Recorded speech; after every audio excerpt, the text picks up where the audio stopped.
கழகத் தலைவர் அவர்களால் கழகத்தினுடைய துணை பொதுச் செயலாளர் பொறுப்பிற்கு நியமிக்கப்பட்டதற்கு பின்னால் புதுக்கோட்டை நகரத்திற்கு நான் வருகை தந்திருக்கின்றேன்.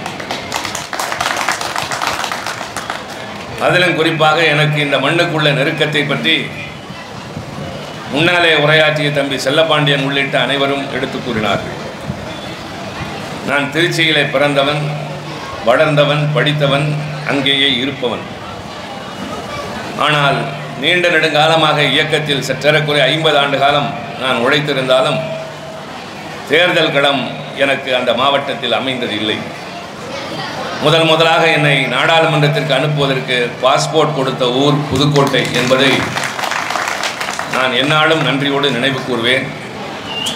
மைதானத்திற்கு விளையாட வாய்ப்பு கொடுத்தால்தான் ஆட்டக்காரனுடைய திறமை தெரியும் என்பதைப் போல 1.5 ஆண்டு காலம் மட்டுமே அங்கே இருக்கக்கூடிய வாய்ப்பு மக்களவையில் எனக்கு கிடைத்திருந்தாலும் அதன் மூலமாக அண்ணன் முரசொலி மாறன் அவர்களுடைய அன்பையும் அங்கீகாரத்தையும் பெற்று கழகத் தலைவர் கலைஞர் அவர்களாலும் இன்றைய கழகத் தலைவர் அண்ணன் தளபதி அவர்களாலும் தொடர்ந்து நான் மாநிலங்களவையில் உறுப்பினராக பணியாற்றுவதற்கு நீங்கள் தான் காரணம் என்பதை நான் நன்றி பெருக்கோடு இங்கே குறிப்பிட விரும்புகின்றேன். 25 ஆண்டு காலம் இதுபோல ஒரு அமைப்பை தொய்வின்றி நடத்துவது என்பது அவ்வளவு எளிதான கடமை அல்ல. தம்பி சந்திரசேகரன் நல்ல உழைப்பாளி.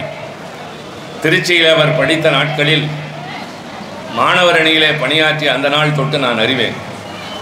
கழகத்தினுடைய பல்வேறு பொறுப்புகளை ஏற்றிருந்தாலும் இன்னும் அவருக்கு சில முக்கியமான பொறுப்புகள் இல்லை என்று கவிதை பித்தன் ஆதங்கப்பட்டார். ஆனால் அப்படி பொறுப்புகளை பெற்றவர்களை விட அதிகமாக பணியாற்றுகிறவர் தம்பி சந்திரசேகரன் என்கிற சிறப்பு அவருக்கு உண்டு. தொய்வில்லாமல் தொடர்ந்து கழகப் பணி, கழகத் தலைவர்கள் மீது பற்று, தொண்டர்களோடு இணக்கம், கழக முன்னோடிகளோடு அனுசரணையாக பழகுகின்றது என்ற அந்த பாங்கினால் இன்றைக்கு எல்லோருடைய மனதிலும் அவர் இடம்பெற்றிருக்கின்றார். அந்த காரணத்தினால்தான் ஒரு பெரிய அமைப்பு நடத்துவதைப் போல ஒரு திடலிலே 3 நாள் நிகழ்ச்சி இன்றைக்கு நான், நாளைக்கு தம்பி ராஜா அவர்கள், நாளை மறுநாள் தம்பி நாஜில் சம்பத் என்று 3 நாள் தொடர் நிகழ்ச்சிகளை மிகச்சிறப்பாக ஏற்பாடு செய்திருக்கிறார். கடமைக்கு என்று இல்லாமல் கலந்து கொண்ட அத்தனை பேருக்கும் கண்ணியமிக்க கைத்தறி ஆடைகள், மகளிருக்கு அவர்கள் அணிவதற்கேற்ற புடவைகள், எல்லாவற்றையும் பார்த்து செய்த இந்த பக்குவத்தை தான் நாம் எல்லாரும் பாராட்ட கடமைப்பட்டிருக்கின்றோம். கலைஞருக்கு வயது 102. என்னை பார்க்கையில் ஆச்சரியமாக இருக்கிறது. 1 நூற்றாண்டு ஓடிவிட்டது அவர் பிறந்து. ஒரு மனிதன் மறைந்ததற்கு பின்னாலும் அவருடைய குடும்பத்தை கடந்து ஒரு ஊர், ஒரு அமைப்பு, ஒரு உலகத்திலே வாழ்கின்ற எல்லா இனத்தையும் சார்ந்தவர்கள் போற்றி பாராட்டுகின்ற ஒரு உத்தமர் நம்முடைய தலைவர் கலைஞர். அதற்கு அவர் வாழ்ந்து காட்டிய வாழ்க்கை அடையாளம், உழைத்த உழைப்பினுடைய பயன், ஆட்சி பொறுப்பு கிடைத்த போது அவர் நிறைவேற்றிய திட்டங்கள்.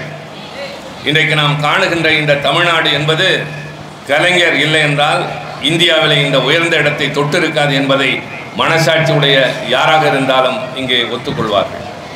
மார்க்சிஸ்ட் கம்யூனிஸ்ட் கட்சியை சார்ந்த முத்து நிலவன் நான் இந்த கட்சியை சார்ந்தவர் இல்லை என்று சொன்னார். அதே நேரத்தில் எதிர்கட்சி இல்லை என்றும் சொன்னார். தோழமை கட்சி என்று சொல்லியிருந்தால் இன்னும் சிறப்பாக இருந்திருக்கும். அவருடைய வாயால் இன்றைக்கு இங்கே கலைஞரை பல்வேறு கோணங்களிலே நின்று உயர்த்தி பாராட்டி பேசினார். நம்முடைய செல்வி அறிவளை பேசிய பொழுது மகிழ்ச்சி அலை நம் மனதெல்லாம் பொங்கியது. வளர்கின்ற தலைமுறையில் கழக குடும்பத்தில் பிறந்த ஒரு பெண் இன்றைக்கு இலக்கியம் பற்றி பேசுகிறார், சரியாக அதற்கு குறிப்பெடுத்து என்பது உள்ளபடியே மகிழ்ச்சியை மட்டுமல்ல பரவசத்தையும் தந்தது. அதுபோல் உத்தராபதி இங்கே சீறி சினந்த பொழுது எதிரே இருக்கிறவர்களெல்லாம் உணர்ச்சி பெருக்கோடு உட்கார்ந்திருந்தார்கள். நான் பார்த்த பெருமிதத்தோடு ஒரு காலத்தில் மாணவனாக நான் பார்த்த தம்பி இன்றைக்கு தமிழ்நாடு முழுவதும் பலம் வருகின்றார். பலம் வருவதோடு மட்டுமில்லை, உணர்ச்சி பெருக்கோடு உரையாற்றுகின்றார். ஆக அந்த தாக்கம் எதிரே இருக்கிற மக்களை சென்று சேர்ந்து இந்த இயக்கத்திற்கு பெரும் வளர்ச்சிக்கு துணையாக இருக்கிறது என்கிற போது நமக்கெல்லாம் அதுதான் பெருமை. காரணம், ஒரு தலைமுறையோடு இந்த இயக்கத்தின் பயணம் நின்று விடாது. தந்தை பெரியார், அதற்கு பின்னால் அறிஞர் அண்ணா, பின்னர் தலைவர் கலைஞர் ஒரு 50 ஆண்டு காலம், இன்றைக்கு அண்ணன் தளபதி அவர்கள், நாளைக்கு தம்பி உதயநிதி ஸ்டாலின், இன்னும் இன்னும் என்று தொடர்கின்ற அந்த வரிசையில் இன்றைக்கு கழக மேடைகளில் முழங்குபவர் தம்பி உத்தராபதி. ஆக இந்த 3 பேரும் நீண்ட நேரம் பேசினார்கள். என்னை 6 மணிக்கெல்லாம் வர சொல்லி சந்திரசேகரன் சொன்னார். ஒருவேளை விரைவிலே கூட்டத்தை முடிப்பார் என்று நம்பி நான் 8 மணிக்கெல்லாம் வீடு திரும்புவேன் என்று அங்கிருந்த பலருக்கு சொல்லிவிட்டு திரும்பினேன், என்னை பார்ப்பதற்காக வந்திருந்தவர்களிடம். காரணம், இப்போதெல்லாம் பல இடங்களில் கூட்டத்தை 8-8:30 முடித்து விடுகின்றார்கள். அதுபோல ஒரு இயல்போ என்று கருதி வந்தேன். ஆனால் எனக்கே வழக்கம் போல் அன்றைய நாட்களைப் போல் 9 மணிக்கு தான் ஒலிபெருக்கி தரப்பட்டிருக்கிறது. ஆனால் உரையாற்றிய அத்தனை பேரும் எவ்வளவு நேரம் பேசினார்கள் என்பது அல்ல, எப்படிப்பட்ட கருத்துக்களை சொன்னார்கள் என்பதை பொறுத்துதான் எதிரே அமர்ந்திருக்கிற கூட்டத்தினுடைய எதிரொலியும் இருக்கும். நீங்கள் ரசித்தீர்கள், கரவொலி எழுப்பினீர்கள், அதை விரைவாக பாராட்டினீர்கள். ஆரம்ப நேரத்திலிருந்து உற்றாக எல்லாவற்றையும் கவனித்த தம்பி அசோக் பாண்டியனை போல பல பேர், எதிரே எனக்கு தெரிந்த நம்முடைய கழக முன்னோடிகள் எத்தனையோ பேர். அந்த வரிசையில் இன்றைக்கு நானும் உங்கள் முன்னால் நிற்கிறேன்.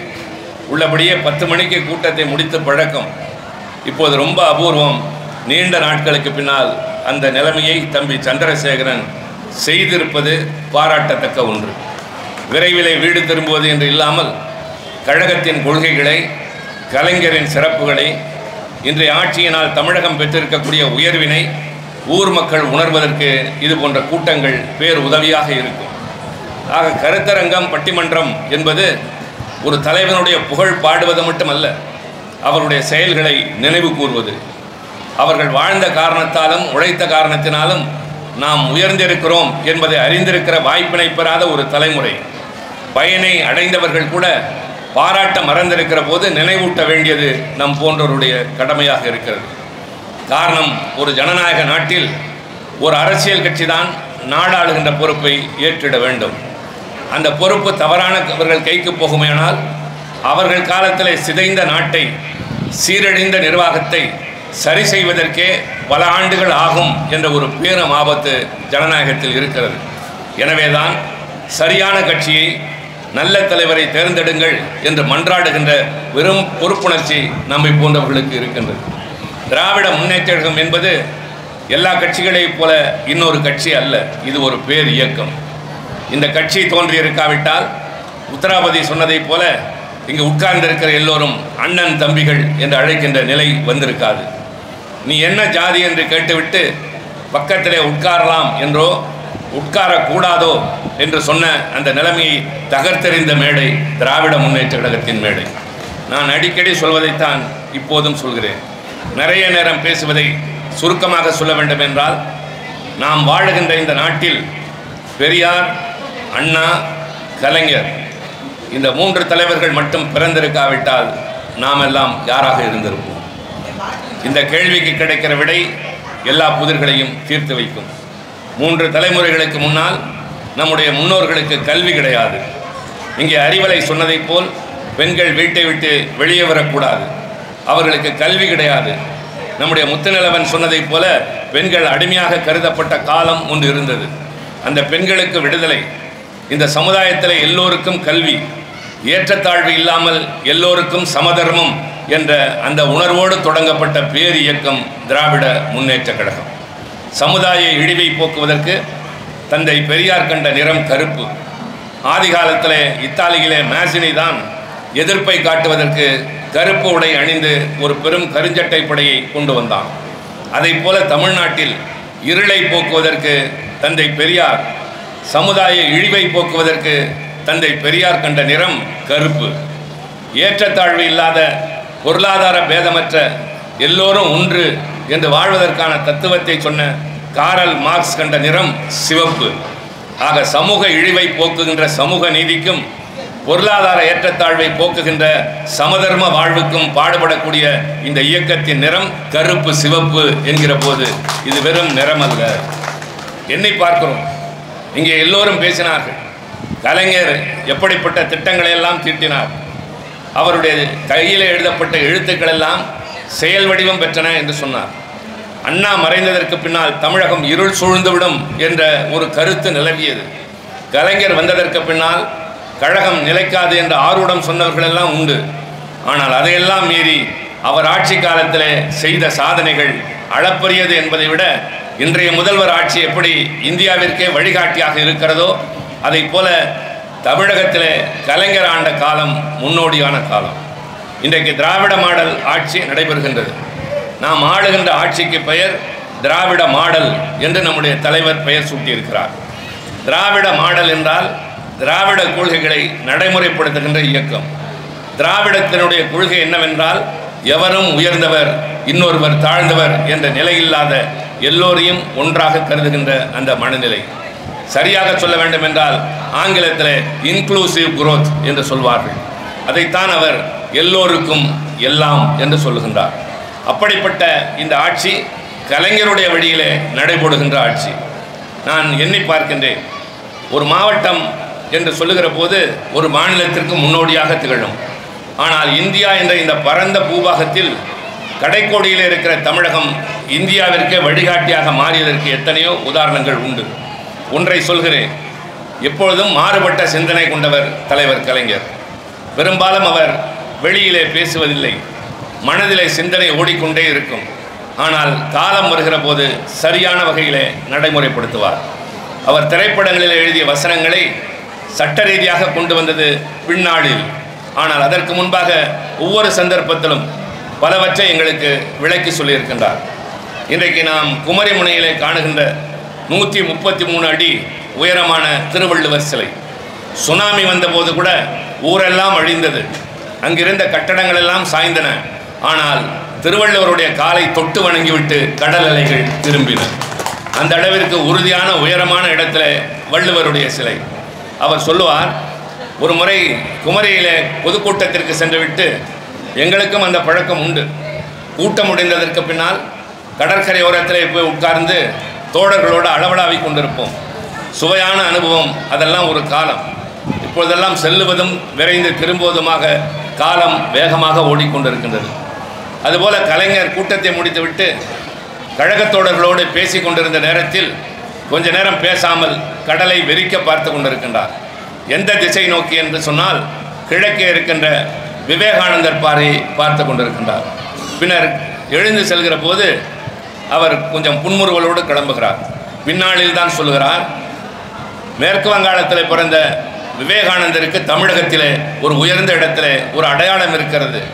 தமிழனுடைய அடையாளமாகிய நம்முடைய பொது மறையை எழுதிய திருவள்ளுவரை இந்த இடத்திலே கொண்டு வந்து வைக்க வேண்டும் என்ற எண்ணம் மனதிலே கனிந்தது. ஆனால் யாரிடமும் சொல்லவில்லை. பின்னாளில் அது உருவான போதுதான் என்றைக்கோ கடற்கரையில் உட்கார்ந்து யோசித்தது பின்னாளில் நடைமுறைக்கு வந்தது நம்மை போன்றவர்கள் தெரிந்து கொள்ள முடிந்தது. 1986 ஆண்டு அண்ணா அறிவாலயம் திறக்கப்பட்ட காலம். அந்த கதை பெரிய கதை. இன்றைய இளைஞர்கள் பல பேருக்கு தெரியாது. அண்ணா அறிவாலய கட்டடத்தை பார்ப்பார்கள், ஆனால் அது உருவான விதம் என்பது கொஞ்சம் எண்ணி பார்க்கிற போது வேதனை தரக்கூடியது. ஒரு காலத்தில் நம்முடைய கழக அலுவலகம் இன்றைக்கு ஒரு மருத்துவமனையாக இருக்கின்ற அரசினர் தோட்டம் என்று சொல்லுகின்ற அந்த இடத்திலே தான் இருந்தது. கவிதை பித்தவனை போன்றவர்களுக்கு தெரியும், கழகத்தினுடைய முன்னோடிகளுக்கு நினைவிருக்கும். அங்கே தான் சென்ற அந்த நாட்களில் நான் மிசாவிலிருந்து விடுதலையானதற்கு பின்னால் தலைவரை காண சென்ற நாட்கள் எல்லாம் பசுமையாக நின்று கொண்டிருக்கின்றது. அந்த அலுவலகத்திலே சட்டமன்ற உறுப்பினர்களின் எண்ணிக்கைக்கேற்ப அலுவலகம் தரப்படும். எம்ஜிஆர் ஆட்சிக்கு வந்தவுடன் கொஞ்சம் மனதிற்கு ஏற்றுக்கொள்ள முடியாத பெருந்தன்மை இல்லாத காரியங்களில் ஈடுபட்டார். அப்படிப்பட்ட காரியங்களில் ஒன்று, அடுத்த முறை நடைபெற்ற தேர்தலில் கழகத்தினுடைய உறுப்பினர்கள் எண்ணிக்கை சட்டமன்றத்திலே குறைந்தது என்ற காரணத்தால் அந்த அலுவலகத்தை காலி செய்துவிட்டு அரசினர் தோட்டத்திலே ஒரு சிறிய அறையை கழகத்திற்கு அலுவலகமாக தந்தார்கள்.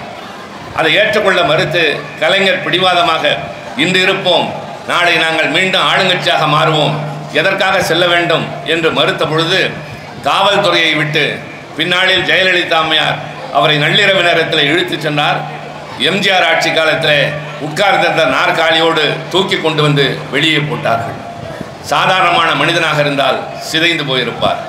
ஆனால் எழுந்து நின்ற கலைஞரின் மனதில் உருவான அந்த கனவுதான் இன்றைய அண்ணா அறிவாலயம். இந்தியாவில் எங்குமில்லாத அளவிற்கு ஒரு கழக கட்டடத்தை கட்டுகிறேன் என்ற உறுதியோடு கிளம்பி ஊரெல்லாம் கையேந்தி 5ம் 10மாக பழைய முரசொலி அட்டை புரட்டி பார்த்தால் தெரியும். 1 லட்சம் 2 லட்சம் கொடுத்தவர்களே இருக்காது.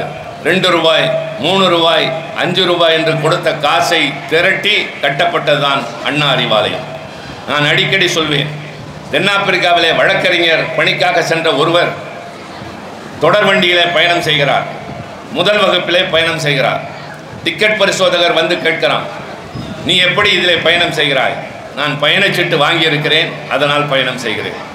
இது முதல் வகுப்பு, நான் முதல் வகுப்பு கட்டணம் செலுத்தி இருக்கிறேன். நீ செலுத்தி இருந்தாலும் உன்னை போன்றவர்கள் இந்த பெட்டியிலே பயணம் செய்ய முடியாது, வெள்ளையர்கள் மட்டும்தான் பயணம் செய்ய முடியும் என்று சொன்ன நேரத்தில் பிடிவாதம் உள்ள அந்த இளைஞன், ஒல்லியான உருவம் உள்ளவர், ஆனால் உறுதியான உள்ளம் படைத்தவர், இறங்க மறுக்கிறார். அடுத்த ரயில் நிலையம் வருகிற போது கனத்த சரீரமுடைய அந்த டிக்கெட் பரிசோதகர் அவரை சட்டையை கோர்த்து தூக்கி பிளாட்ஃபாரத்தில் எறிகிறார். அந்த பிளாட்ஃபாரத்தில் இன்னமும் அந்த அடையாளம் இருக்கிறது, அதற்கான பலகையும் இருக்கின்றது. தூக்கி எறியப்பட்ட மனிதனின் பெயர் மோகன்தாஸ் கரம்சந்த் காந்தி, எழுந்து நின்ற மனிதனின் பெயர் மகாத்மா காந்தி. வெளிநாடு சென்று படித்துவிட்டு ஊருக்கு திரும்புகிறார் ஒரு இளைஞர், கோட்டும் சூட்டும் அணிந்திருக்கின்றார். வண்டியிலே ஊருக்கு திரும்புகிற போது வண்டிக்காரன் மகிழ்ச்சியோடு சொல்லுகிறான், நம்முடைய ஊரிலே இப்படி இளைஞர்கள் கோட்டும் சூட்டுமாக நல்ல ஆங்கிலம் பேசி வருகிற நிலையெல்லாம் வந்துவிட்டது, மகிழ்ச்சியாக இருக்கிறதே என்று சொல்லி, நீங்கள் எங்கே போக வேண்டும் தம்பி என்று கேட்கிறார். இந்த ஊர் பண்ணையார் இருக்கிறார் அல்லவா, ஓ அவர்கள் வீட்டு பிள்ளையா? இல்லை, அவர்கள் வீட்டில் பணியாற்றுகிறவருடைய பிள்ளை என்று சொல்கிறார். உடனே வண்டி நிற்கிறது, கீழே இறங்கு என்று சொல்கிறான் வண்டிக்காரன். நான் கூலி தருகிறேன், வண்டிக்கு வாடகை தருகிறேன், என்னை ஏன் இறங்கச் சொல்கிறாய் என்ற போது, உன் போன்ற சாதியிலே பிறந்தவன் என் வண்டியிலே வரக்கூடாது என்று சொல்கிறான். அவரும் இறங்க மறுக்கிறார். மாட்டை அவிழ்த்துவிட்டு வண்டியை குடை சாய்த்து அவரை கீழே தள்ளுகிறான். கீழே விழுந்த மனிதனின் பெயர் பீமா ராவ், எழுந்து நின்ற மனிதனின் பெயர் அண்ணல் அம்பேத்கர். அதுபோல அரசினர் தோட்டத்திலிருந்து தூக்கி எறியப்பட்ட கலைஞர் ஊர் ஊராக சுற்றி கட்டிய அண்ணா அறிவாலயத்தை விபி சிங் பார்த்து வியந்தார். நாங்கள் எல்லாம் நாடாளுமன்ற உறுப்பினர்களை சென்னைக்கு ஏதாவது குழு கூட்டத்திற்கு வருகிற போது இதுதான் எங்கள் கட்சி அலுவலகம் என்று கூட்டி காட்டுகிற போது இப்படி எங்கேயும் எந்த கட்சிக்கும் இல்லையே என்று பிரமிப்பதை 86லேயே கட்டியவர் கலைஞர். அந்த நேரத்தில் மீண்டும் சொல்கிறேன், முன்னோடிகளுக்கு நினைவிருக்கும், அண்ணா அறிவாலயத்தினுடைய திறப்பு விழா 30 விழாவின் போது நடக்கிறது. எல்லோரும் ஊர் திரும்புகிறோம். ஊர் திரும்புகின்ற வழியில் ஓர் அமைப்பு போராட்டம் நடத்துகிறது, சாலை மறியல் போராட்டம். அந்த போராட்டத்தின் விளைவாக ஆயிரக்கணக்கான நம்முடைய வாகனங்கள் எல்லாம் தடைப்படுகின்றன. எங்கு பார்த்தாலும் கடைகள் மூடியிருக்கின்றன, வீடுகள் அடைத்து கிடக்கின்றன, குடிநீர் இல்லை, உணவு இல்லை, வாகனங்கள் நகர முடியாத நிலைமை. லட்சக்கணக்கான கழக தொண்டர்கள் ஆனால் அமைதி காத்தார்கள். செல்ல முடியாத நிலையில் தவித்து நின்ற அந்த போக்குவரத்து சூழலில் விழுப்புரம் பக்கத்திலே விக்கிரவாண்டியிலே நின்ற என் காரில் இருந்து நான் இறங்கி, எந்த ரயில் வந்தாலும் அதில் ஏறி செல்வோம், காரணம் ரயிலையும் மறிப்பார்கள் என்ற தகவல் வருகிறது என்று அந்த ரயிலிலே ஏறினால் அது சென்னையை நோக்கி சென்றது. மீண்டும் சென்னையிலே தாம்பரம் வரைக்கும் தான் சென்றது. தாம்பரம் சென்றதை இறங்கி ஒரு வாகனத்தை பிடித்து அறிவாலயம் போய் தலைவரிடம் நடந்ததை சொன்னேன். அப்பொழுதெல்லாம் செல்லிடப்பேசி வசதி கிடையாது, வழியிலே தொலைபேசியும் இல்லை தகவல் தருவதற்கு, போலீசார் நமக்கு ஆதரவான சூழல் இல்லை. நான் போய் இந்த நடக்கிற போராட்டத்தை சொன்னேன், கழகத் தோழர்கள் அங்கே சிக்கி கொண்டிருப்பதை பற்றி சொன்னேன். அப்போது தலைவர் அடுத்த கணமே உத்தரவிட்டார், செஞ்சிராமத்தரன் அழைத்து அந்த பகுதியில் இருக்கிறவர்களுக்கெல்லாம் உணவு கொடுக்க சொல், மதுராந்தகம் ஆரம்பத்தை அழைத்து இந்த பக்கத்தில் இருக்கிறவர்களுக்கு தேவையானதை செய்ய சொல், தேவைப்பட்டால் நானே அங்கு வருவேன் என்று சொன்னார். அப்போது ஒருவர் எதற்காக இந்த போராட்டம் என்று கேட்டார். அதற்கு அவர்கள் சொன்னார்கள், 20% இடஒதுக்கீடு கேட்கிறார்கள் என்று. கலைஞர் எழுந்த துண்டை தோளில் போட்டுக்கொண்டு சொன்னார், இது என்ன பெரிய காரியம், இதை எம்ஜிஆரால் செய்ய முடியாதா என்றார். பக்கத்தில் இருந்த ஒரு முன்னோடி சொன்னார், அதெங்க எப்படிங்க முடியினார், உனக்கு தெரியாதியா, வாய மூடுன்னு சொல்லிட்டு கலைஞர் போய்விட்டார். பின்னாளில் 3 ஆண்டுகள் கழித்து 89 கலைஞர் முதல்வரானவுடன் பிற்பட்டோர் சமுதாயத்தினுடைய விழுக்காட்டிலிருந்து 20 விழுக்காட்டை பிரித்தெடுத்து மிகவும் பிற்படுத்தப்பட்டவர்கள் என்று அவர்களுக்கு இடஒதுக்கீடு கொடுக்கிற திட்டம் அவருடைய மனதில் அன்றைக்கே கணிந்திருந்தது. ஆக தொலைநோக்கு பார்வை உடையவர். ஒரு பிரச்சனை வருகிற போதே அதற்கான தீர்வு அவர் மனதிலே வந்துவிடும். அந்த தீர்வை சரியான நேரம் வருகிற போது செயல்படுகின்ற ஆற்றலின் காரணமாகத்தான் கலைஞர் தனித்து நின்றார். இந்திய நாட்டின் அரசாங்க விடுமுறை தினத்திலே முக்கியமான தினங்கள் சுதந்திர தினமும் குடியரசு தினமும். இந்த 2 நாட்களும் மிக முக்கியமான நாட்கள். சுதந்திர தினம் என்பது வெள்ளையர்களிடமிருந்து நாம் விடுதலை பெற்றது. குடியரசு தினம் என்பது நம்மை நாமே ஆளலாம் என்ற நிலையை நாம் அரசியல் சட்டத்தின் மூலம் ஏற்றுக்கொண்டது. அந்த நேரங்களில் சுதந்திர தினத்தின் போது சென்னை டெல்லி செங்கோட்டையில் பிரதமர் கொடியேற்றுவார். அதே போல குடியரசு நாளின் போது குடியரசுத் தலைவர் மாளிகையில் குடியரசுத் தலைவர் கொடியேற்றுவார். அந்த நேரத்திலே ஆனால் எல்லா மாநிலங்களிலும் ஆளுநர்கள் மட்டுமே 2 தினங்களிலும் கொடியேற்றி கொண்டிருந்தார்கள். யாருக்கும் தோன்றாத அந்த சிந்தனை பார்வை கலைஞருக்கு தோன்றி அன்றைக்கு பிரதமராக இருந்த இந்திரா காந்தி அம்மையாரிடம் சொன்னார், குடியரசுத் தலைவர் கொடியேற்றினால் ஆளுநர் கொடியேற்றுவது நியாயம். ஆனால் மக்களால் தேர்ந்தெடுக்கப்பட்ட பிரதமர் கொடியேற்றுகிற போது மாநிலங்களிலே மக்களால் தேர்ந்தெடுக்கப்பட்ட முதல்வர் தானே கொடியேற்ற வேண்டும் என்று கேட்டு அதில் இருந்த நியாயத்தை அந்த அம்மையார் உணர்ந்து சென்னை சென்ட் ஜார்ஜ் கோட்டையிலே கலைஞர் கொடியேற்றிய போது இந்தியா முழுவதும் எல்லா மாநில முதலமைச்சர்களும் கொடியேற்றியதற்கு காரணம் நம்முடைய தலைவர் கலைஞர். அதே வழியில்தான் இன்றைய முதலமைச்சர் ஆளுநர்கள் என்பவர்கள் இடையூறாக வந்து மாநிலங்களிலே உட்கார்ந்து கொள்வது, ஒன்றியத்திலே ஆளுகின்ற கட்சியினுடைய ஏஜென்ட்டாக செயல்படுவது, மக்களுக்கு தேவையான திட்டங்களை ஒரு மாநில அரசு நிறைவேற்ற முயல்கிற போது மறைமுகமாக அதற்கு மறுப்பு தெரிவிப்பது என்ற நிலை தொடர்ந்து கொண்டிருந்த போது மாநிலத்தினுடைய சட்டப்பேரவை நிறைவேற்றிய மசோதாக்களுக்கு கையெழுத்திடாமல் அவை சட்டமாக முடியவில்லை. மசோதா ஒன்று சட்டப்பேரவையிலோ நாடாளுமன்றத்திலோ நிறைவேறியதற்கு பின்னால் ஆளுநர் கையெழுத்திட வேண்டும், குடியரசுத் தலைவர் கையெழுத்திட வேண்டும். ஆனால் இவர்கள் கையிலே வைத்துக்கொண்டு அரசியல் சட்டத்தின் ஒரு பிரிவை பயன்படுத்தி காலதாமதம் என்பதை எவ்வளவு காலம் என்றில்லாமல் நீண்ட நாட்கள் கிடப்பிலே போட்டிருந்த பொழுது அதற்காக பல்வேறு வகையிலே போராடி பார்த்து கடைசியாக உச்சநீதிமன்றத்தை அணுகி அந்த உச்சநீதிமன்றம் அதே அரசியல் சட்டத்தின் இன்னொரு பிரிவை பயன்படுத்தி ஆளுநர் கையெழுத்திட இல்லை என்றாலும் கூட சட்டப்பேரவை நிறைவேற்றிய மசோதாக்கள் சட்டமாக்கப்படும் என்ற அரசியல் சட்டத்தின் அடிப்படையில் தீர்ப்பு தந்தது. அந்த தீர்ப்பு தமிழ்நாட்டிற்கு மட்டுமில்லை, இன்றைக்கு எல்லா மாநிலங்களிலும் எதிர்க்கட்சிகள் ஆளுகிற மாநில முதலமைச்சர்கள் எல்லாம் பெருமிதப்படுகிறார்கள். நாம் நிறைவேற்றுகின்ற சட்டங்களுக்கு ஆளுநர்கள் தடையாக இருந்ததை ஸ்டாலின் உடைத்து நொறுக்கிவிட்டார் என்ற பெருமை.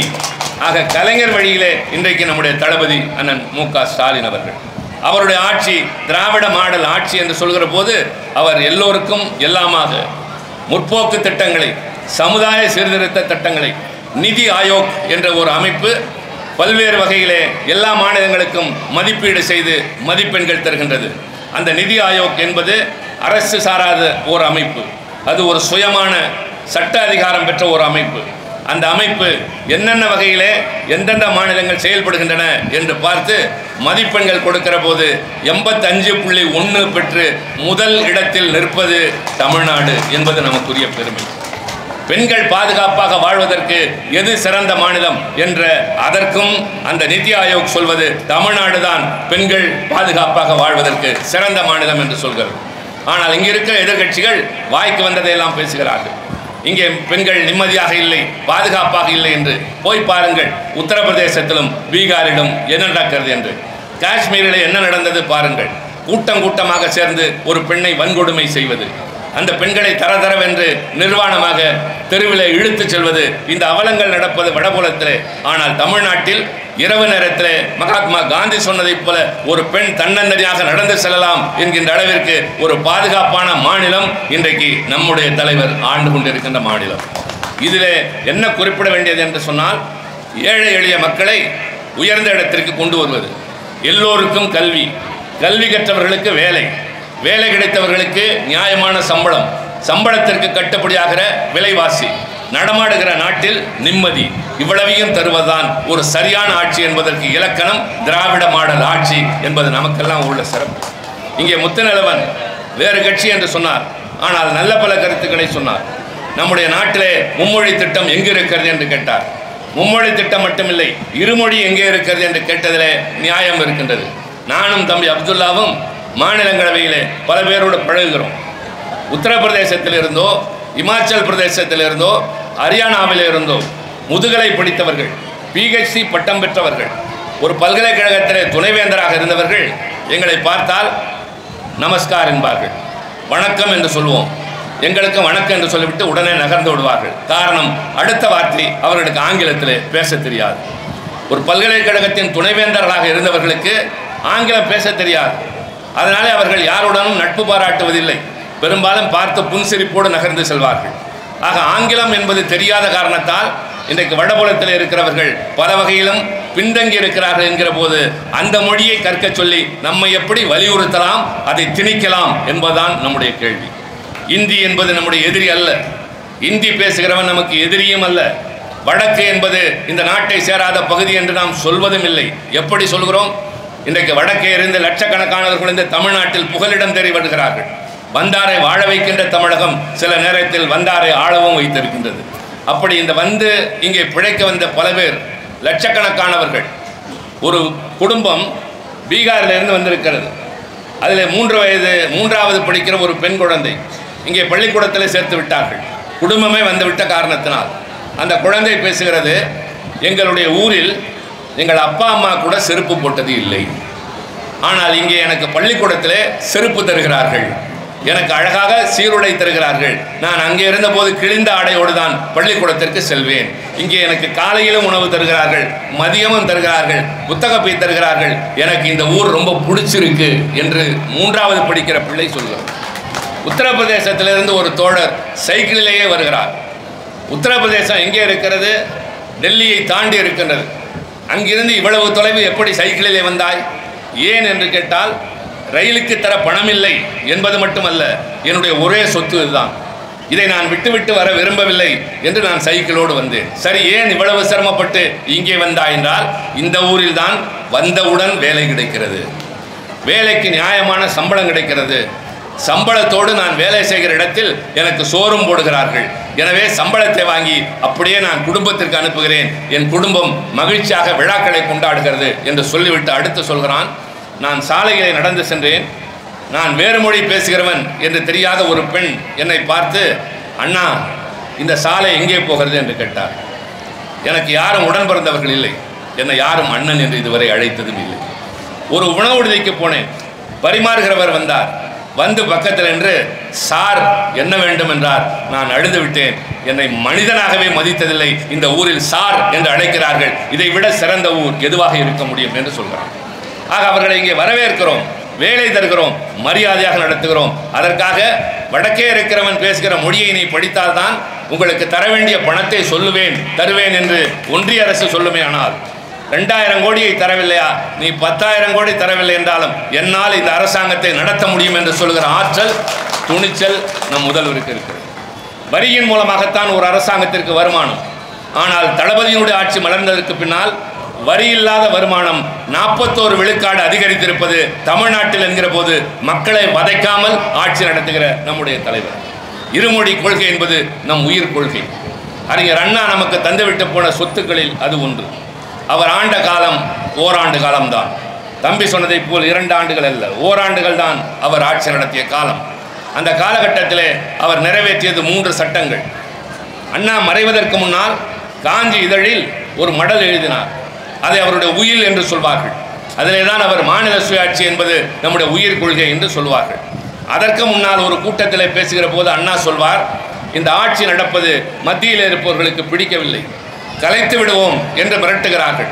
உன்னால் முடியுமா என்று நான் சவால் விட மாட்டேன், முடியும் அவர்களால்.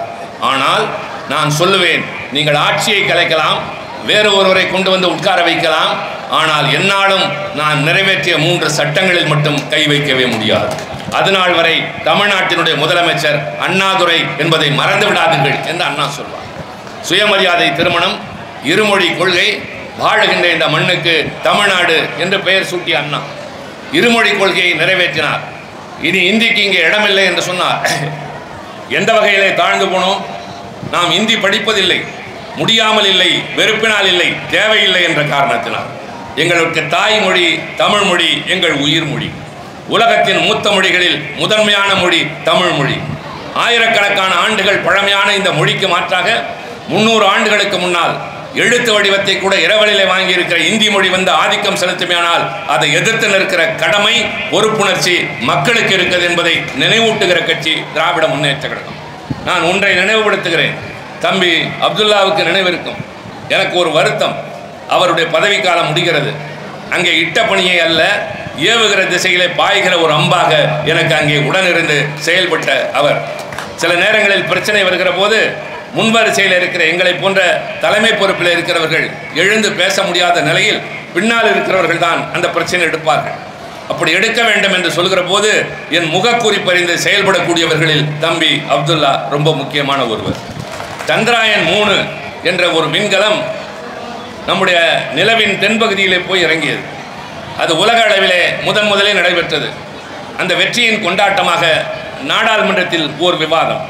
அந்த விவாதத்தில் மாநிலங்களவையில் கழகத்தின் சார்பில் நான் பேசுகிறேன். அவை நிரம்பி வழிந்தது. அமைச்சர் பெருமக்கள் எல்லோரும் இருக்கிறார்கள். காரணம், இது அவர்களுக்கு கிடைத்த பெருமை. உள்துறை அமைச்சர் அமித்ஷாவும் இருக்கிறார். நான் பேசுகிற போது சொன்னேன், தொழில்நுட்பத்தை பற்றி பேசுவதை விட நான் முக்கியமான சில செய்திகளை இங்கே நினைவு கூற விரும்புகின்றேன். உலகத்திலேயே முதலாக நிலவிலே சென்று இறங்கிய விண்கலத்தின் பெயர் அப்போலோ என்று சொல்வது. அது 1969. அது அமெரிக்காவின் விண்கலம். அதிலிருந்து ஆம்ஸ்ட்ராங் என்ற ஒருவன் முதலாக அங்கே கால் வைத்தான். இதில் ஒரு கூடுதல் செய்தியை தெரிந்து கொள்ளுங்கள். அதில் பயணம் செய்தவர்கள் 2 பேர், காலின்ஸ், ஆம்ஸ்ட்ராங் என்ற 2 பேர். முதலில் இறங்க வேண்டிய பொறுப்பு காலின்ஸ் என்பவனுக்கு தரப்பட்டிருந்தது. கீழே இருந்து உத்தரவு பிறப்பிக்கப்பட்டது, விண்கலம் இறங்கியவுடன் காலின்ஸ் இறங்கு என்று.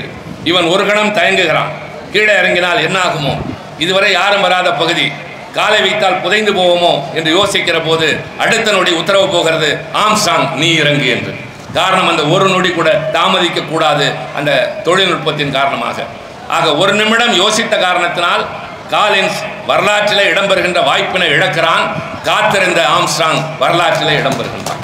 பொறுமைக்கு பலன் உண்டு என்பதற்கு, காத்திருக்கிறவனுக்கு மரியாதை உண்டு என்பதற்கு ஆம்ஸ்ட்ராங் ஒரு உதாரணம். அதுதான் முதல் விண்கலம். அதற்கு பின்னால் ரஷ்யா, ஜெர்மனி, சைனா, இந்தியா போன்ற பல நாடுகள் விண்கலம் அனுப்பியிருக்கின்றன. ஆனால் முதலாக நிலவிலே தண்ணீர் இருக்கிறது என்று கண்டுபிடித்து விட்டு வந்த விண்கலத்தின் பெயர் சந்திராயன் 1. அதன் இயக்குனர் பெயர் மயில்சாமி அண்ணாதுரை. நான் அதை புதுக்கோட்டையிலே பேசவில்லை, நாடாளுமன்றத்திலே பேசினேன். சந்திராயன் 2 தோல்வியடைந்த ஒரு விண்கலம். அந்த விண்கலத்தை ஏன் தோல்வியடைந்தது என்பதை ஆராய்வதற்காக நியமிக்கப்பட்ட குழுவின் தலைவராக இருந்த நாராயணன் தான் இன்றைக்கு இந்திய விண்வெளி ஆராய்ச்சி கழகத்தின் தலைவராக நியமிக்கப்பட்டிருக்கிறார், அவருடைய நிபுணத்துவத்தின் காரணமாக. சந்திராயன் 3 நிலவின் தென்பகுதியிலே போய் இறங்கியது. இதுவரை யாரும் செல்லவில்லை. ஆனால் சென்றதற்கு என்ன காரணம் என்றால், எதிர்காலத்திலே உலகத்திலே இந்த பூமி பந்திலே வாழ்வதற்கு இடமில்லை என்ற நிலை இல்லை, வாழ வழியில்லாத காலம் வரக்கூடும். நம்முடைய சந்ததியினர் கல்வியோடு இருக்கலாம், செல்வத்தோடு இருக்கலாம், வீடு வாசலோடு இருக்கலாம், குடிக்க தண்ணீர் இருக்குமா தெரியாது, சுவாசிக்க காற்று இருக்குமா தெரியாது. நான் சொல்வது அச்சமூட்டுவதல்ல, அபாய அறிவிப்பு. இன்றைக்கு இந்த பூமியில் இருக்கின்ற மொத்த தண்ணீரில் 3 விழுக்காடு தான் மனிதர்கள் பயன்படுத்தக்கூடிய அளவிற்கு இருக்கிறது. அந்த தண்ணீர் மாசுபட்டு கொண்டிருக்கிறது, அதை வீணாக்கி கொண்டிருக்கிறோம். வேறு சிலர் வேறு காரியங்களுக்கு பயன்படுத்தி கொண்டிருக்கிறார்கள். இப்படியே செல்லுமையானால் ஏற்கனவே நிலத்தடி நீர் கீழே போய் கொண்டிருக்கிறது, என்னென்னவோ நடக்கும் என்கிற போது வேறு கிரகத்திலே குடியேறலாமா என்று ஆராய்கின்ற மனிதனுடைய ஆராய்ச்சி செவ்வாய் கிரகத்திற்கு போகிறது. ஆனால் செவ்வாய் கிரகம் வாழ்வதற்கு தகுதியற்ற இடம். அங்கே தேவையானதை நிலவின் தென்பகுதியில் இருக்கிறது, கொண்டு செல்ல முடியுமா என்று ஆராய்வதற்காக போய் இறங்கி இருக்கிற விண்கலம் தான் சந்திராயன் 3. உலகத்தில் வேறு எந்த நாடும் அனுப்பியிராத ஒரு பகுதி. அந்த சந்திராயன் 3 வெற்றிக்கு காரணம் விழுப்புரத்தை சார்ந்த வீரமுத்துவேல், திருச்சியை சார்ந்த சங்கரன். அடுத்த ஆதித்யா 1, அது சூரியனை ஆய்வு செய்ய போயிருக்கிற விண்கலம். அங்கிருந்து வெற்றிகரமாக தகவல்கள் அனுப்புகின்றன. அதனுடைய இயக்குனர் செங்கோட்டையைச் சேர்ந்த இஸ்லாமிய பெண்மணி சுல்தானா ஷாஃபி என்பவர். அக்னி 5 ஏவுகணை, அக்னி 1 பிதாமகன் டாக்டர் அப்துல் கலாம் 1000 கிலோமீட்டர் சென்று தாக்கக்கூடிய ஏவுகணை. இந்த அக்னி 5 5000 கிலோமீட்டர் சென்று தாக்கக்கூடிய ஏவுகணை. இன்றைக்கு நாங்கள் போரிலே வெற்றி பெற்றோம் என்று இந்தியா சொல்கிறதே, அதற்கு பயன்பட்ட அந்த ஏவுகணை அக்னி 5. அந்த அக்னி 5 வெற்றிக்கு காரணமான இயக்குனரின் பெயர் சங்கரி. இதை இத்தனையும் நான் நாடாளுமன்றத்தில் வரிசையாக சொல்லிவிட்டு சொன்னேன். நான் சொன்ன இந்த மயில்சாமி அண்ணாதுரையோ, நாராயணனோ, வீரமுத்துவேலோ, சங்கரனோ, சுல்தானாவோ, சங்கரியோ அத்தனை பேரும் தமிழர்கள். அது மட்டுமல்ல, அத்தனை பேரும் அரசு பள்ளிகளை படித்தவர்கள். அது மட்டுமல்ல, இவர்கள் தமிழும் ஆங்கிலம் மட்டுமே படித்தவர்கள். மிஸ்டர் ஹோம் மினிஸ்டர் அவரை அழைத்து கவனத்தை ஈர்த்து சொன்னேன், இவர்கள் யாருக்கும் இந்தியும் தெரியாது, சமஸ்கிருதமும் தெரியாது. அவரே சிரித்து கொண்டார். நான் நேரடியாக இந்தியும் சமஸ்கிருதமும் எதற்கு பயன்படும் என்று சொல்லவில்லை. ஆனால் அதை படிக்காத என் மாநிலத்தை சார்ந்தவர்கள் செய்த சாதனை தான் இன்றைக்கு இந்தியாவை உலக அரங்கின் உச்சத்திலே கொண்டு போய் நிறுத்தியிருக்கிறது என்று சொன்னால், நாங்கள் இந்தியும் படிக்கவில்லை, சமஸ்கிருதமும் படிக்கவில்லை, தமிழும் ஆங்கிலமும் எங்களை உச்சத்திலே கொண்டு போய் சேர்த்திருக்கிறது. உக்ரைன் ரஷ்யா போர் ஏன் வந்தது? தம்பி ராஜேந்திரனை கேட்டால் எனக்கு தெரியாது என்று சொல்ல தேவையில்லை. கையில் இருக்கிற போனை எடுத்தால் கூகுள் சொல்லிவிடும். இஸ்ரேல் ஏன் காசா மீது தாக்குகிறது? இப்போது ஏன் ஈரான் மீது தாக்குதல் நடத்துகிறது? ட்ரம்ப் என்ன சொல்கிறார்? இங்கே இருப்பவர் கூகுளை பார்த்தால் தெரியும். ஆக உலகத்தில் எது எப்போது வேண்டுமென்றாலும் உடனே கொண்டு வந்து தருகிற செல்லிடப்பேசியில் கூகுள் இருக்கிறதே, அந்த கூகுள் நிறுவனத்தினுடைய தலைவன் என் தமிழ்நாட்டில் பிறந்த தம்பி சுந்தர் பிச்சை. அவரும் இந்தி படிக்காதவர், அவரும் சமஸ்கிருதம் படிக்காதவர். ஆக யாரை ஏமாற்றுகிறார்கள்? செத்துப்போன மொழி சமஸ்கிருதத்தை படி என்கிறார்கள். இல்லாத நதி, வரலாற்றிலே காணாத அடையாளம் இல்லாத நதி சரஸ்வதியின் பெயரை சிந்து நதி நாகரிகத்திற்கு மாற்றாக வைக்க நினைக்கிறார்கள். ஆனால் நம்முடைய ஆராய்ச்சியின் விளைவாக கீழடியில் கிடைத்த பொருட்களை எல்லாம் அறிவியல் ரீதியாக நிரூபிக்க முடியுமா என்று கேட்கிற ஒரு ஆணவம் இன்றைக்கு ஒன்றிய அரசுக்கு இருக்கிறது. இதை எதிர்த்து பேசுகிற துணிச்சல் தமிழ்நாட்டிலேயே திமுகவுக்கும் தளபதி ஸ்டாலினுக்கு மட்டும்தான் இருக்கிறது. ஆக எண்ணி பார்த்தால் கீழடியினுடைய ஆராய்ச்சி தான் உலகத்திலேயே முதலாக மனிதன் ஆரம்ப காலத்திலே கற்கால மனிதன் என்று அழைத்தார்கள். அவனுடைய ஆயுதங்கள் கற்கள் மட்டும்தான். மிருகங்களை கொல்வதற்கு பயன்பட்டது கற்கள் தான். அதற்கு பின்னால் உலோக காலம் என்று வந்தது. அந்த உலோகம் என்கின்ற காலத்தின் தொடக்கம் இரும்பு காலம். ஆக இரும்பினுடைய தொடக்கம் எங்கே என்று சொன்னால் தமிழ்நாட்டிலே தான் இருந்தது. எப்போது என்று சொன்னால் 3465 ஆண்டுகளுக்கு முன்னால் தமிழ்நாட்டிலே இரும்பை பயன்படுத்தியிருக்கிறார் என்றால் இன்றைக்கு 5490 ஆண்டுகளுக்கு முன்னால் தமிழன் இரும்பை பயன்படுத்தியிருக்கிறான் உலகத்தின் முன்னோடியாக என்று சொல்லுகிற வரலாற்றை ஒன்றியத்தினுடைய அரசு ஏற்க மறுக்கிறது. காழ்ப்புணர்ச்சி. ஆனால் இங்கு வந்து பேசுகிறார்கள், நாங்கள் அதிமுகவை கூட்டணியில் சேர்த்திருக்கிறோம், அவரை சேர்த்திருக்கிறோம், பார்ப்பார் என்ன செய்கிறோம் என்று. நீ என்ன வேண்டுமானால் வந்து பார், தமிழ்நாட்டு மண்ணில் ஒன்றும் பலிக்காது. பாரதிய ஜனதாவினுடைய வாட்டர்லூ என்பது தமிழகமாகத்தான் இருக்க போகும். வாட்டர்லூ என்று சொன்னால் சென்ற இடமெல்லாம் வெற்றியை கண்ட பிரெஞ்சு நாட்டின் அதிபர் முதலாக தோல்வியை எதிர்பாராமல் தழுவி தலைகுனிந்து வெளியே சென்றது வாட்டர்லூ என்ற இடத்தில். அதே போல பாரதிய ஜனதா வாட்டர்லூ என்பது தமிழகமாகத்தான் மாறப்போகின்றது. காரணம், அவர்கள் நமக்கு எதிரிகள், நம்முடைய இனத்திற்கு எதிரிகள், நம்முடைய வரலாற்றை மறைக்க பார்க்கிறவர்கள், நம்முடைய மொழிக்கு மாற்றாக இன்னொரு மொழியை திணிக்க பார்க்கிறவர்கள். இவர்கள் கைக்கு அதிகாரம் போகுமேனால் அதற்கு துணையாக இருக்கிறவர்களுக்கு நாமும் தெரிந்தோ தெரியாமலோ உதவியாக இருந்து விட்டோம் என்றால் எதிர்காலம் இருண்டு போகும் என்பதை தமிழ்நாட்டு மக்கள் மறந்துவிடக்கூடாது. ஆக கலைஞருடைய 102வது பிறந்த நாள் என்று சொன்னால் பலர் இலக்கிய ரீதியாக பேசினார்கள், பலர் வரலாற்று ரீதியாக பேசினார்கள். நான் அவரையும் பேசினேன், அவர் ஆட்சியின் சிறப்புகளையும் பேசினேன். இன்றைக்கு அவருடைய வழியிலே தொடர்கின்ற நம்முடைய தலைவர், இன்றைக்கு இன்னமும் அவருடைய சுற்றுப்பயணம் நடக்கிறது. நான் மதியம் அவரை கல்லணையில் விட்டுவிட்டு புதுக்கோட்டையில் கருத்தரங்கம் நடக்கிறது. தம்பி சந்திரசேகர் ஏற்பாடு செய்திருக்கிறார். செல்லபாண்டியன், அப்துல்லா, கவிதை புத்தகம்லாம் கலந்து கொள்கிறார்கள் என்று சொன்னேன். இன்று மாலையா என்று கேட்டார். ஆம் என்று சொன்னேன். சென்று வாருங்கள் என்று சொன்னார். நான் திரும்பி வந்தேன். அவர் மாலையில் 6 மணிக்கு கிளம்பியவர் இன்னமும் தங்கும் இடம் போய் சேரவில்லை. தொடர்ந்து பல நிகழ்ச்சிகள் என்பதை விட சாலையிலே இறங்கி நடக்கின்றார். மக்களை பார்த்தால் இறங்கி கரங்குலுக்குகின்றார். அறிஞர் அண்ணா சொல்வார், dear brother, go to the people, live among them, learn from them, love them, serve them என்று சொல்வார். மக்களிடம் சென்று அவர்களோடு வாழ வேண்டும், அவர்களை நேசிக்க வேண்டும், அவர்களிடமிருந்து கற்றுக்கொள்ள வேண்டும், அவரிடம் என்ன இருக்கிறதோ அதிலிருந்து தொடங்க வேண்டும் என்று சொன்ன அண்ணாவின் இலக்கணத்திற்கேற்ப இன்றைக்கு மக்களோடு மக்களாக நடக்கின்ற ஒரு தலைவனை நாம் பெற்றிருக்கிறோம். நடப்பது மட்டுமில்லை, ஏழை எளிய மக்களை உயர்த்துவதற்காக, பெண்ணினத்திற்கு பெருமை சேர்ப்பதற்காக, இளைய தலைமுறையை உயர்த்துவதற்காக நான் முதல்வன் என்ற திட்டம், அதில் படித்த பலர் இன்றைக்கு தமிழ்நாட்டில் இதுவரை இல்லாத அளவிற்கு IAS தேர்விலே வெற்றி பெற்றிருக்கின்றார்கள், UPSC தேர்விலே வெற்றி பெற்றிருக்கின்றார்கள். உயர்கல்வியிலே இன்றைக்கு இந்தியாவினுடைய குறியீடு என்பது உயர்கல்வி என்று சொன்னால் பள்ளி படிப்பை முடித்து கல்லூரிக்கு சேர்கிறவர்கள். அந்த விகிதாச்சாரம் என்பது இந்திய அளவிலே 28.5. ஒன்றிய அரசு இன்னும் 10 ஆண்டுகளில் 2035வது ஆண்டு 50 விழுக்காட்டை உயர்கல்வியிலே சேர்க்கையிலே தொடுவது என்று இலக்கு வைத்து அதனை நோக்கி நடைபெறுகின்றது.